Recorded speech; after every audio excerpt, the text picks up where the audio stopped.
que, par exemple, je sais pas moi, moi un truc qui est je sais pas, que je trouve bizarre quand même, que je trouve bizarre, c'est que d'un côté les sunnites, par exemple, ils vont te dire: «Oui, la famille du prophète, ceci, cela, blablabli, blablabla». Oui, OK, y a pas de souci mec. Mais quand tu regardes dans le détail mec et que tu essaies de comprendre là, par exemple, pourquoi les chiites, ils font des des rites bizarres mec, hein, où ils se automutilent. Et ben, quand tu regardes dans le détail, parce que les chiites, justement, eux, ils sont dans un délire mec, parce que la famille du prophète a été décimée par les dits suivants des sunnismes, qui soi-disant, hein, te disent: «On aime la famille du prophète». Mais si vous aimez la famille du prophète, comment vous pouvez taire cette histoire? Moi, c'est ça que je comprends pas mec. C'est incroyable. Mec, on te raconte une bataille sanguinaire, des têtes sur des pics, Ah, des bâtons dans des dents. Quelles belles dents! Ah! C'est incroyable quand même cette histoire. Et après, des gens qui nous disent: «On aime la famille du prophète». Ah! Vous aimez la famille du prophète, mais vous taisez ces trucs parce que vous avez dans vos axiomes, hein, qu'il ne faut pas critiquer les compagnons, qu'il ne faut pas critiquer les savants, qu'il ne faut pas critiquer ceci, cela, les déteneurs du commandement et blablabli et blablabla. C'est ça le problème, mec. pas Et nous, exactement. c'est C'est cette pas dit qu'il est approche oppressante, hein, qu'on critique, mec, parce que cette approche déjà de base, mec, elle est incohérente, te mène à l'hypocrisie, oui, mec. Faut être honnête, complètement schizophrène, mec, aberrante. Donc nous, on, nous obligés de voilà, d'être exposés à toutes ces incohérences et que les gens attends, se réveillent, tu vois. Au moins qu'ils en réveillez-vous aient s'il vous plaît, conscience. Ayez au moins une réveillez-vous conscience. et prenez conscience, s'il vous plaît. Oh, voilà, si vous ne voulez pas vous réveiller complètement, juste au moins passez à une étape de conscience supérieure. Si ce n'est, réveillez-vous totalement. Voilà. Au moins soyez somnambule, arrêtez de dormir. Au moins soyez dans le somnambulisme, bougez un peu quoi, s'il vous plaît. D'ailleurs, je vais donner un exemple. Ah, L'assistance des juristes hanafites sur l'inspection des prisons à l'arrivée d'un nouveau qadi montre qu'à leurs yeux, la probabilité que des détenus aient été oubliés ou emprisonnés abusivement n'était pas négligeable. ya Rabbak. Putain de merde. Afin de Attends, il faut le relire, s'il te plaît, parce que oui, c'est oui, grave, mec. l'insistance des L'insistance vas-y, des vas-y. juristes hanafites sur l'inspection des prisons à l'arrivée d'un nouveau qadi montre qu'à leurs yeux, quoi? La probabilité, hein, Von Reich, qui aime bien les probabilités. Définis-moi une probabilité à la bac. Et là, il te Ah, dit que la probabilité que des détenus aient été oubliés ou emprisonnés abusivement n'était pas négligeable, mec. là pour le Ça veut coup, les dire que noms l'intervalle de vas-y. confiance était important, Ah, mec. Est-ce était qu'on est très sur un important. intervalle de confiance de, je sais pas moi, 90, 80 parce que tu connais, mec, en Oui, oui, oui, en finance, hein, fonction on aime bien bien sûr. les VAR à 99 mec, hein. Je Les comprends, je values de comprends. risque, hein, à Oui. 99 et à la bac. Donc là, je sais pas, je pense pas que c'était, hein, heu, un intervalle de confiance à 99, mais il te dit que ce n'était pas négligeable. Donc est-ce que c'était de l'ordre de 10, de 15, de 20? On ne le saura pas. Et en tout cas, ce qui est sûr, c'est qu'on nous dit 2 choses. C'est qu'on pouvait être oublié ou emprisonné Abusivement, abusivement, mec. voilà. Moi, je pense personnellement que oui, en fonction Et ça, de c'était devant l'insistance, hein. L'insistance des juristes hanafites sur l'inspection des prisons à l'arrivée du nouveau qadi, mec. oui, oui, non, mais c'est ça, en fait, moi, je pense que l'intervalle de confiance, il est vraiment, vraiment très élevé pour le coup. On peut dire qu'il est assez élevé, parce qu'il déjà, il ne se base pas avec un alpha, mec, très bas, un putain de alpha très bas, que je que je mettrais à 0,01 peut-être même. Ah! Donc voilà, voilà, je suis désolé, donc la constante d'erreur, elle est pour moi, elle est très basse. Pourquoi? Parce qu'à un moment donné, je considère qu'eux, ils se sont non pas basés sur une inférence bayésienne, n'est-ce pas? Mais ils se sont basés sur la fréquence de d'emprisonnés qui ont été emprisonnés de manière Ah! abusive, L'approche l'approche fréquentiste. fréquentiste. Voilà, L'approche fréquentiste. exactement. Comprendra qui pourra. Bon, on va pas faire des cours de mathématiques en expliquant les Oui, Gaussiennes, la loi normale, la loi tout ça, c'est pas le lieu parce qu'apparemment mais il y a des gens qui connaissent les mathématiques, mais il n'y a pas de voilà, souci. Il n'y a voilà. pas de souci. En tout cas. Donc on a compris qu'il y avait beaucoup d'emprisonnements abusifs et voire d'oubli. À la fin du 2e siècle, Abou Youssouf, donc Abou Youssouf, c'est un juriste, regrettait que les prisons soient surpeuplées, faute d'une application stricte des peines légales.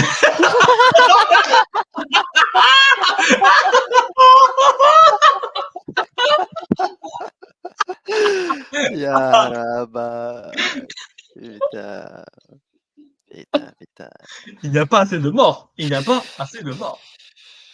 T'imagines, mec, c'est déjà la barbarie, mais mec, le gars. En fait, ça, c'est comme un Ibn Taymiyyah. Putain, ça merde. Ça merde. C'est pour Putain. rien. Alors, de nombreux détenus croupissaient également en prison sans que le pouvoir ne prenne la peine de les passer en jugement. Donc ils restent en garde à vue, mec, éternellement. Il y a des mecs qui restent dans une garde à Ah, vue éternelle. garde à vue renouvelable. Reconductible, mec. C'est pas 24 heures. Tu comprends, mec. C'est pour ça qu'en France, mec, ça leur paraît light. Light la garde à vue, mec. 72 heures max. Ça va dans une geôle, peut-être ça pue la pisse et tout, mais ça passe. Parce que les frères, si vous étiez dans les geôles de Abu Youssouf, je peux vous dire que même Carlos Ghosn qui a tapé une harpa de Selek, hein, du Japon, que déjà aussi, eux, ils font des trucs reconductibles, hein, eh bien, je peux vous dire que ce n'est pas la même ambiance. Je peux vous le dire. Juste 2 secondes.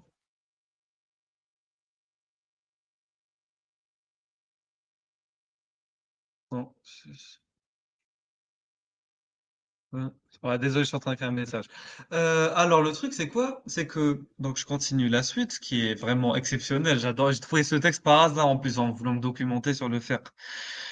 De nombreux détenus croupissés, voilà, cette situation semble confirmée par les chroniques, Ruhen, les chroniques. Personne ne veut lire ces putains de chroniques. Ah, les gens ne veulent Voilà. pas lire les chroniques, donc on est obligé de faire le taf. On est obligé de faire le taf, de rapporter ces histoires pour que vous compreniez l'ambiance à la bac.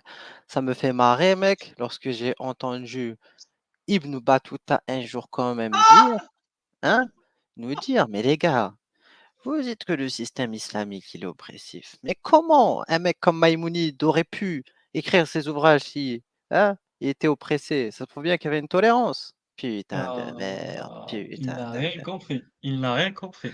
Voilà comment ça se passe. Il ne comprend rien. Lui aussi, il ne comprend rien. Et d'ailleurs, mec, il a suffi que je lui pose une petite question pour qu'il me bloque. Lui aussi, la Ah, fuite. Il a pris la fuite.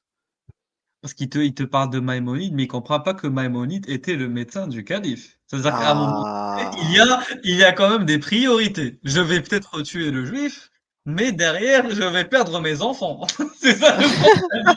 Donc il y a des priorités dans la vie, en fait. Oui, Faut oui. arrêter, les gars, Il s'il vous comprend plaît. pas. Non, mais après, il veut pas comprendre qu'il y avait des mecs qui étaient pragmatiques, parce que de toute façon, la dimitude, hein, c'est l'équilibre du pragmatisme. Un peu de hagra, C'est mais ça. un peu de pragmatisme quand même. Parce que si tu Ah, essors trop la manne financière, il n'y aura plus de fric à oui, pressuriser, oui, mec, oui. tout simplement. Donc, donc au bout d'un moment, mec, hein, les mecs ne sont pas non plus stupides. Alors, Oui, oui. peut-être qu'il y en a qui étaient dans la destruction totale parce que je sais pas moi, ils avaient la mentalité tatar ou je ne sais mec, hein? Parce qu'on pense, par exemple aux Selçukide et tout mec, waouh, c'était la perdila mec à cette époque-là. Mmh, Donc oui, oui, heu, oui, oui, franchement. donc tu vois, ça dépend mec, ça dépend chacun. Même si tu me parles des Berbères par exemple, eux aussi ce qu'ils ont fait mec, c'est n'importe quoi. Donc C'est mec, ce qui vrai s'est en passé plus. en Inde, c'est la perdila. Oui, oui. Donc voilà, c'est et voilà, c'est sombre comme histoire. Alors, écoute, on va poursuivre et tu vas être encore plus choqué. Sous Al-Ma'moun, hein, Al-Ma'moun, donc c'est le calife mu'tazilite. Donc ça, c'est le calife préféré de MDS. MDS dédicace le mu'tazilite le plus connu de France. Et je pense même d'outre-mer, n'est-ce pas? Vraiment connu partout.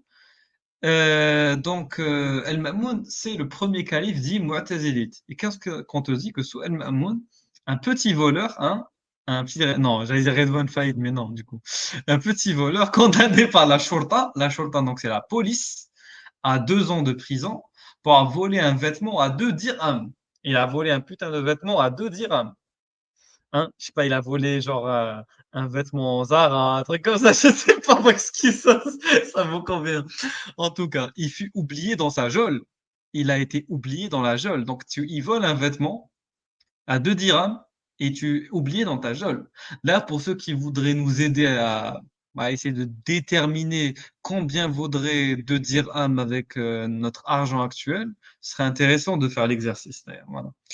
En tout cas, bah, après ils te disent 2 ans pour un vêtement. Je sais pas pour quel type de vêtement on peut te mettre en prison pendant 2 ans. Donc apparemment, il a été oublié dans sa geôle. Donc afin qu'on se souvienne de lui, il dut faire semblant d'apostasier. Comme ça, ils l'ont conduit devant le gouverneur Tahir ibn al-Hussein, donc le gouverneur de Bagdad, pour être décapité. Il a plaidé son cas et fut libéré. Il leur a fait une contre-gestion de la barbarie. Une contre-gestion. Ah, tu vois, donc, parce que Issa, regarde, mec, on t'oublie. Mais par contre, si tu apostasies, on t'oublie pas. On t'oublie pas, Yarabak. Donc, est-ce que vous Vous comprenez comprenez pourquoi on fait ça problèmes, maintenant? putain de problème, Yarabak? Parce qu'ils vont venir te chercher dans une geôle où ils t'ont oublié. Parce que tu as putain d'apostasié, mec. S'il n'avait pas apostasié, il serait mort comme une merde dans sa geôle. Comme une merde pour un vêtement à 2 dirhams, mec. Et le mec, il a dû faire une contre-gestion de la barbarie pour s'en sortir, mec. Prendre des risques. Prendre de risques. Parce que, mec, si en fonction de comment tu annonces, etc., il peut arriver des problèmes, mec. Des graves problèmes. Parce que si tu tombes sur un mec comme Ibn Taymiyyah, il va pas te louper, mec. Il va pas te louper, Yarpak. Exactement, c'est comme l'épisode de Camelot, c'est exactement ça. Le mec, il a été oublié. C'est vrai, je l'ai vu aussi, il est excellent. Donc voilà, c'est ça le problème. Quand tu apostasies, on ne t'oublie pas.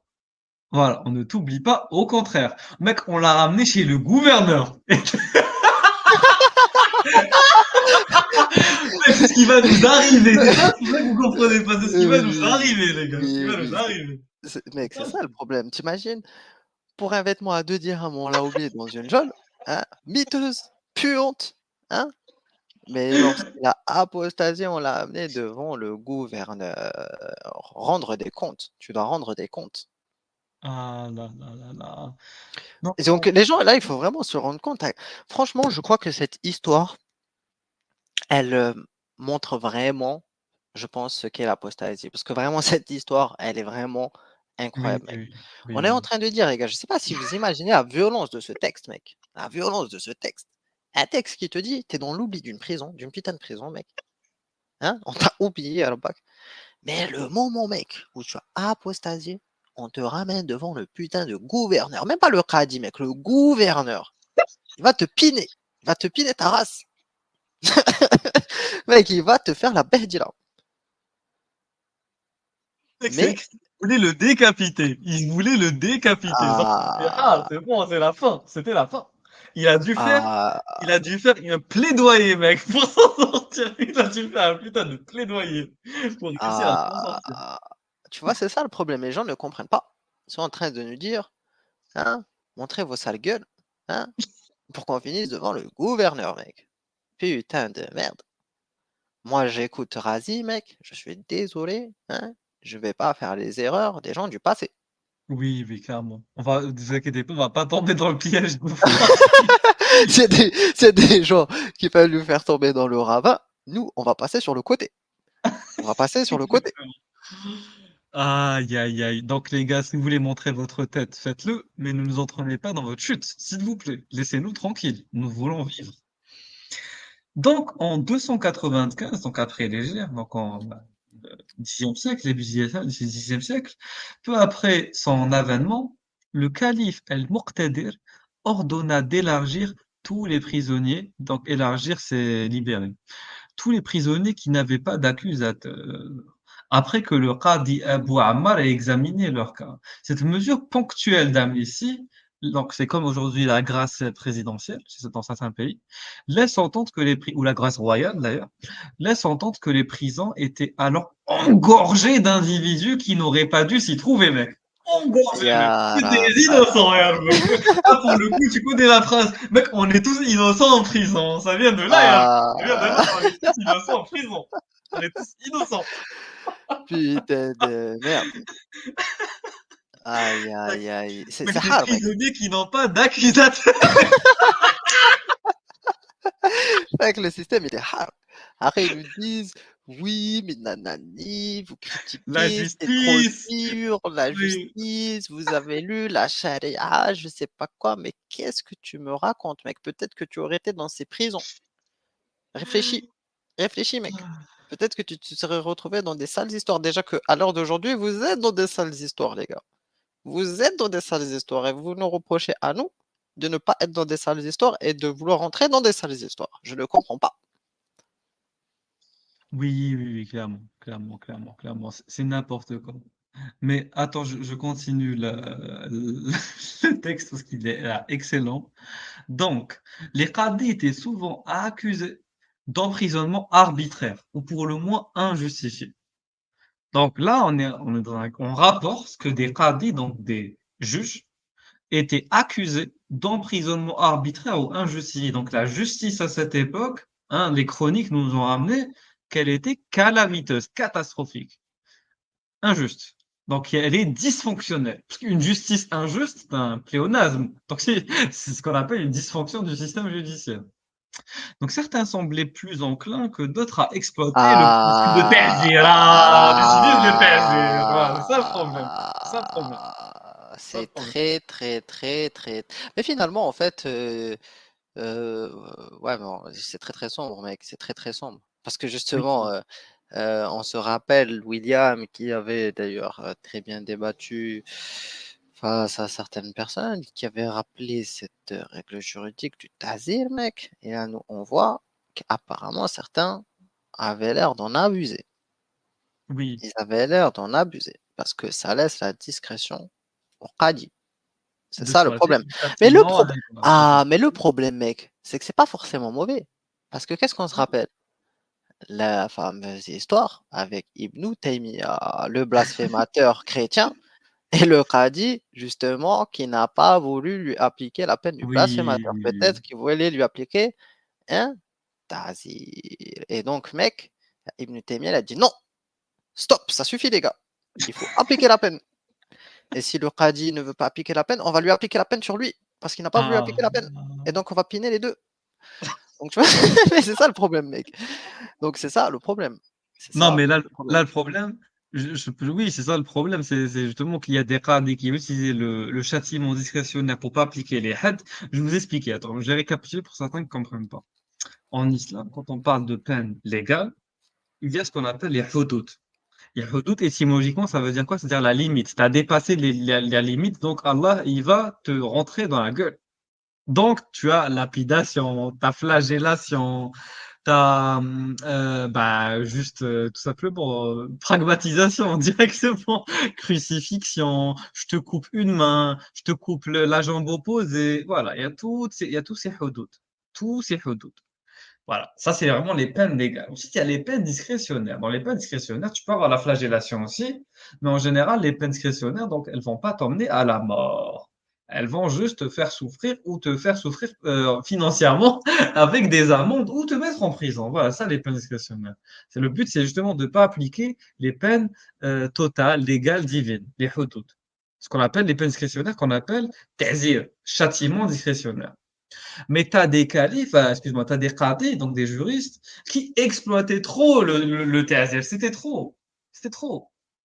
Mais à mauvais escient. Bilal ibn Abi Burda. Donc, c'était le qadi, donc le juge de Basra, à l'époque omeyyade. Hein? Donc, Basra, c'est où, Ruel? C'est l'Irak. Alors, donc, le juge de Basra, je continue. Attends, je me suis perdu. Ah, voilà, c'est bon. Donc, il incarcéra, ouais, écoutez bien, voilà, il apparaît dans la littérature biographique comme le prototype du juge excessif, emprisonnant à tout va. Donc Bilal ibn Abi Burda emprisonne à tout va, un juge excessif. Il incarcéra notamment un plaignant qui, ayant perdu son procès, osa s'en plaindre dans un verre, un détenu impertinent qu'il voulait auparavant élargir. Un homme coupable de se tenir sous un parasol alors qu'il était à l'ombre. dernier demeura longtemps en prison sans Attends, qu'on entende plus parler de lui. je viens de revenir, là, j'ai loupé le truc. Qu'est-ce qui se passe? Bilal? Attends, juste je relis vite fait. Attends, je Tac, vais te relire, je tac, vais te relire. Yaker Ya Je vais relire, je vais relire, je vais Rabba. relire. Il incarcéra notamment un plaignant qui, ayant perdu son procès, osa s'en plaindre dans un vers. Il a fait un poème. Il a été incarcéré. Un détenu impertinent qu'il voulait auparavant élargir. Il est, tu connais, mec, c'est comme dans les vous avez tous vu les vidéos dans les tribunaux, t'as des accusés qui parlent mal, par exemple, ou voilà, mais t'as même des détenus qui parlent mal à leur avocat, à leur juge, etc. Donc il a dit, tu me parles mal, et ben je vais te laisser en prison. Voilà, c'est bon. Ou tu as un plaignant, mec, il a fait un poème, tu connais, n'importe qui pourrait faire ça. Où il s'est plaint justement d'avoir perdu le procès. Il a été incarcéré. Et le pire, mec, regarde ça. Un homme coupable de se tenir sous un parasol alors qu'il était à l'ombre. Genre, tu es sous l'ombre, tu n'as pas le droit de ramener un parasol. Pourquoi est-ce que tu ramènes un parasol? Tu es dans l'ombre. Donc, je t'incarcère. Putain. C'est vraiment l'injustice, mec, hein. Après, ça nous parle de justice islamique. Donc, ce dernier demeura longtemps en prison sans qu'on entende parler de lui. De tels emprisonnements étaient courants à l'époque abbasside. Ah. Voilà. Le calife al-Ma'moun pensa vertement le qadi Bishr ibn al-Walid pour avoir emprisonné un individu accusé d'avoir insulté Abu Bakr et Omar, après lui avoir infligé la peine légale de flagellation et une promenade infamante. Il y a une promenade Ah. infamante. Mec, ça sent le crachat, hein, Oui, à la oui. Averroès, mec.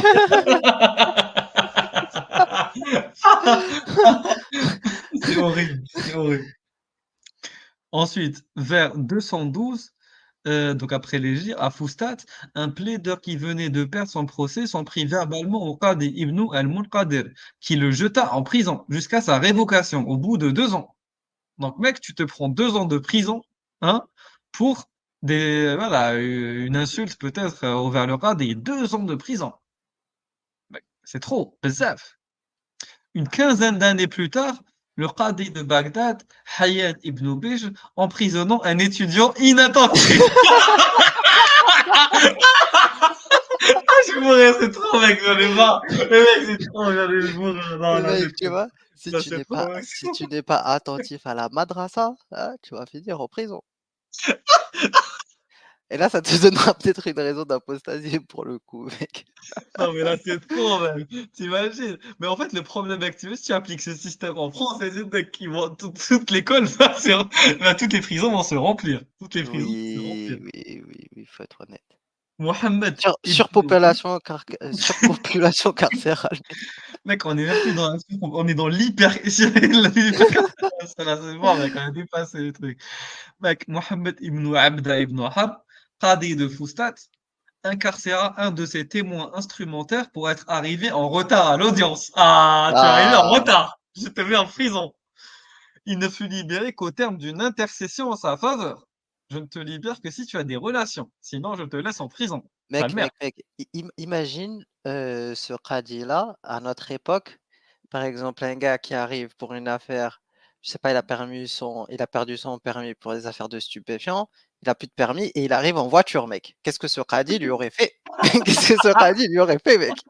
Si tu viens avec un tel culot, mec, hein, ou je pense à la juge belge, là, lorsque les mecs lui ont mal parlé, là, hein, et qu'elle les a réprimandés, hein, eh bien là, le Qadi, à mon avis, les aurait emprisonnés sans pitié, mec. Sans pitié, sans pitié, sans pitié. Oui, oui, oui. Ok, c'est vrai, j'avoue. Putain. Donc Mohammed ibn Abdallah, j'avais lu, les qadis disposaient avec leur prison d'un important instrument de coercition et de pression.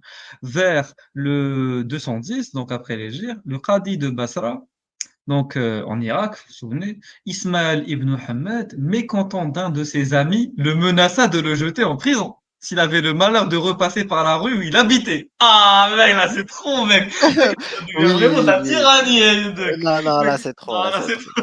Là, c'est trop, là, c'est trop. mec, t'imagines? Imagine, t'es juge en France, t'as un pote, tu te disputes avec lui, et tu lui dis: «Si tu repasses par chez moi, je te mets en prison». Et non, là, c'est exagéré, Je mais de t'envoie à Fresnes, je t'envoie à Fleury. Oh mec, c'est trop, c'est trop, c'est trop. non, je mourrais de rire là. Non, c'est trop, c'est Et trop. c'est exagéré. Je t'envoie en prison parce que je suis mécontent de toi. Je suis mécontent de toi. Vous imaginez les gars, tu discutes avec ton pote, tu lui dis: «Tu repasses par chez moi, je t'envoie en prison». Non, là, c'est trop. Là, j'arrive pas à croire à ce texte. Donc un des exemples, les plus significatifs de maintien arbitraire en prison est rapporté par El-Kindi. Mec, les Anadira, qui te rapportent des textes sombres. Donc, en 228, un habitant de Fustat mourut en laissant plusieurs exécuteurs testamentaires. En gros, tu as un homme qui est mort en laissant plusieurs hein, héritiers, dont un certain Ibrahim ibn al-Umr et Yunus ibn Abd al-Ala. Le premier est couvert de dettes, s'empara d'une portion de l'héritage pour s'en acquitter. On ne tarda pas à s'apercevoir qu'une partie de la fortune avait disparu. Donc Younous ibn Abdelala, qui avait centralisé l'héritage, fut traîné en justice devant le Qadi ibn Abi Layth. Tenu pour responsable du détournement, il fut jeté en prison et y demeura 8 ans. Il ne fut libéré qu'en 235, lorsqu'un émissaire du calife al-Mutawakkil vint enquêter sur le Qadi. Visiblement, la durée de la peine n'avait pas été fixée, et si le Qadi n'avait pas été révoqué à la faveur d'un changement politique, Younus ibn Abd al-Ala serait probablement resté encore quelques années en prison. Putain de merde! Mec, en gros, Et il y a eu un changement de politique, et ils ont vu les archives, mec, ils se sont dit, c'est bizarre, ce mec, il est pas censé être là, en fait. Il est pas censé être en prison. Après, ils ont dit, le calife n'a pas donné de peine fixe. En gros, mec, c'est une peine indéterminée, vraiment CDI, quoi. Ah, ok, il n'y a pas de ah peine fixe. Ok, putain. bah, vas-y, c'est pas grave, on le libère, c'est bon, il n'y a pas de peine fixe, il en a trop fait. Mec, t'imagines, tu te fais libérer par chance. Par chance. Parce qu'il y avait Al-Moutawakkil, hein, son émissaire, il est venu enquêter. Mais s'il n'y avait pas eu ce calife-là, hein, peut-être s'il y avait eu un autre calife, il t'aurait encore oublié quelques années. Hein, il a passé 8 ans quand même. Hein. C'est long, 8 ans. Hein. Non, mais là, c'est trop, mec, 8 ans de ta vie, c'est une grosse portion de ta vie. J'imagine, c'est presque une décennie. Je sais pas si vous vous rendez compte ce que ça veut dire, 8 ans. Putain. La théorie juridique des peines discrétionnaires ta'zir laissait le champ libre au qadi pour jeter des individus en prison et parfois les oublier. Face à cette situation, j'aime bien la phrase comment elle est. Parfois jeter des individus en prison et parfois les oublier. Face à cette situation, un juriste comme Al-Shafi'i recommandait de ne pas user de la prison comme un châtiment à l'encontre de plaideurs mal éduqués. Ah. Shafi'i, il Donc a tu vois, compris. il a fait de la gestion de la barbarie. Parce qu'en fait, les Hein. gens, en fait, s'il y a vraiment un truc peut-être qui définit l'islam, c'est vraiment la gestion de la barbarie, mec. Et Oui, là, enfin, Shafi'i, avec sa théorie juridique, hein, il te fait une gestion. C'est comme le Daraba, mec. On lui dit oui, oui. oui, il y en a qui te parlent de siwak, mec, il y en a qui te parlent d'approcher comme un chameau, il y en a, ils te disent, il y en a, ils te disent tu la frappes, mais tu ne brises pas les os. Mais pourquoi? Parce qu'il y avait des tarés, et après des gens comme Shafi'i qui viennent, qui essayent de réduire la barbarie, mec, au maximum. Oui, oui, Au oui. maximum, selon les contextes. C'est pour ça qu'ils te parlent de fatwa en fonction du contexte, en fonction de l'époque, en fonction de la géographie, etc., etc., etc. Pourquoi? Parce que à chaque contexte, sa gestion de la barbarie. C'est ça le secret, mec. C'est comme ça qu'ils s'en sortent, Exactement. les gars. Et voilà, et justement, l'exemple suivant confirme ce que tu dis. Le qadi devait, si possible, se contenter de les réprimer verbalement. En gros, si t'as pas des Ah, yeux. Et regarde ce que LG7 imagine, mec, imagine un Abou Ryan qui te crie dessus. Ah, Ah, aïe, aïe, aïe, t'as envie de lui mettre 10 ans dans la gueule. Et après, tu te souviens, tu te dis, non, mais c'est trop, je risque de l'oublier. Donc, je risque de l'oublier, mec. Je risque de l'oublier. Donc, je vais juste le rééduquer et c'est tout. ah, Et ou regarde. non, ou si c'était lui le Khadi qui te crie dessus, mec. Il va Ah, s'énerver contre toi, aïe, Yalabak. aïe, aïe, aïe, Il va te aïe, aïe, aïe, aïe, aïe, aïe, réprimander aïe. sévèrement, verbalement, Ah, mais d'une manière sévère. Il va te crier